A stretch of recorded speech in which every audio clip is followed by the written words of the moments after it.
Last year I went to the bridge in Alabama and we met some incredible boys, and they were all in a rehabilitation center, drug addicts, some were gangsters, and this one kid, he walked into the room with me and my wife, and we were about to lead him on this encounter, and he was tattooed from here all the way up to his neck. And as he walked in, he was quite an intimidating character, and he sat down. God took him into this encounter, and it was actually something that I did about a year ago in Bethel. What happened, God took me on this encounter. He took me back to the most intense memory that I had, and then Jesus himself appeared to me and led me through this incredible restoration process. So when this guy closed his eyes, God suddenly took him back to this memory, and the memory was when his mother was getting abused. And actually I could almost feel like the anger in the room, as like he was re-experiencing this memory. It's like he gripped on his pants and his knuckles went white, and then we asked him, can you see the Father, or can you see Jesus anywhere in the room? And he said no. So we asked, is there anything else different? And he said, I see these wings on the wall. And we said, okay, well, let's ask God, what is it? And then he said, God said it's the Son of God. And as he said that, there was this pause, and he just started to cry.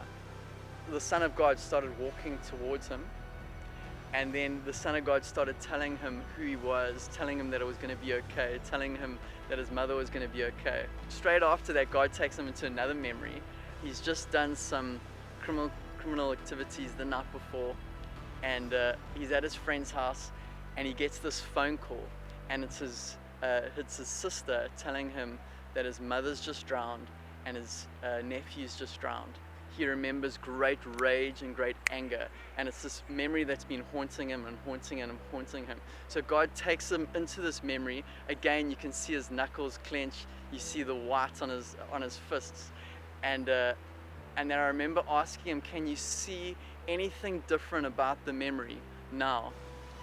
And he said, yeah, I can see this white ball. And then the tears start coming down again, and his hands start to raise up and start to shake. And we asked him what's happened. He says, no, I got sucked up into this white room, and God basically sucked him up into heaven. And I said, what's happening? He says, there's this father figure walking towards me, and he's telling me who I am. He's telling my identity. He's telling me how much he loves me. He's telling me, and this is a non-churched guy, tattooed from here down. Then he starts saying, oh, I'm seeing anger, and I'm seeing rage, and I'm seeing it getting pulled out of me. And he says, all this white light is filling me up. And God delivers him. He got saved in the encounter. He wasn't saved before. He met the Father up in heaven. And I remember when he came out of the encounter, he goes like, it's quite funny. It was one of the first times that I reenacted my encounter. And God was able to use my encounter to reenact that.